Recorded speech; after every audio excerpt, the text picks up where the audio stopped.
70ನೇ ಕನ್ನಡ ರಾಜ್ಯೋತ್ಸವದ ಪ್ರಯುಕ್ತ doctor Jagadish MS ರವರ ನೇತೃತ್ವದಲ್ಲಿ ಹಾಗೂ ಪತಂಜಲಿ ಯೋಗ ಕೇಂದ್ರ ಮತ್ತು ಸ್ನೇಹ ಸಂಗಮ ಯೋಗ ಬಳಗದ ವತಿಯಿಂದ ಪ್ರಥಮ ವರ್ಷದ ದಕ್ಷಿಣ ಭಾರತದ ರಾಷ್ಟ್ರಮಟ್ಟದ ಯೋಗಾಸನ ಸ್ಪರ್ಧೆಯನ್ನ ನವೆಂಬರ್ 9ರಂದು ಭಾನುವಾರ ಲಗ್ಗೆರೆಯ ವಿದ್ಯಾಸ್ಫೂರ್ತಿ ಇಂಟರ್ನ್ಯಾಷನಲ್ ಅಕಾಡೆಮಿಯಲ್ಲಿ ಭವ್ಯವಾಗಿ ಆಯೋಜಿಸಲಾಗಿತ್ತು. ಕಾರ್ಯಕ್ರಮವನ್ನ ಪತಂಜಲಿ ಮುನಿಗಳಿಗೆ ಪುಷ್ಪಾರ್ಚನೆ ಹಾಗೂ ಗಿಡಕ್ಕೆ ನೀರು ಹಾಕುವುದರ ಮೂಲಕ ಗಣ್ಯ ಅತಿಥಿಗಳು ಉದ್ಘಾಟಿಸಿದರು. ಈ ಸ್ಪರ್ಧೆಯಲ್ಲಿ ದೇಶದ ವಿವಿಧ ರಾಜ್ಯಗಳಿಂದ ಬಂದಂತಹ ಕ್ರೀಡಾಪಟುಗಳು ತಮ್ಮ ಅದ್ಭುತ ಯೋಗ ಪ್ರದರ್ಶನದ ಮೂಲಕ ಪ್ರೇಕ್ಷಕರ ಮನಸೆಳೆದರು. ಉತ್ತಮ ಪ್ರದರ್ಶನ ನೀಡಿದಂತಹ ಯೋಗಾಪಟುಗಳನ್ನ ಆಲ್ ಇಂಡಿಯಾ ನ್ಯಾಷನಲ್ ಚಾಂಪಿಯನ್ಶಿಪ್ಗೆ ಆಯ್ಕೆ ಮಾಡಲಾಯಿತು.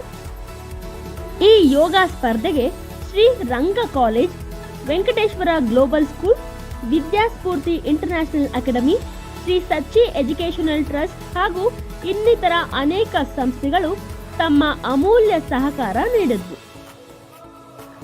ಡಾಕ್ಟರ್ ಜಗದೀಶ್ ಎಂಎಸ್ ಮತ್ತು ಆಯೋಜಕ ಮಂಡಳಿ ಎಲ್ಲ ಸಹಕರಿಸಿದಂತಹ ಸಂಸ್ಥೆಗಳಿಗೆ ಹಾಗೂ ಭಾಗವಹಿಸಿದಂತಹ ಯೋಗಾಪಟುಗಳಿಗೆ ಧನ್ಯವಾದಗಳನ್ನು ತಿಳಿಸಿದರು. ನಮಸ್ಕಾರಗಳು. ಪ್ರಥಮ ವರ್ಷದ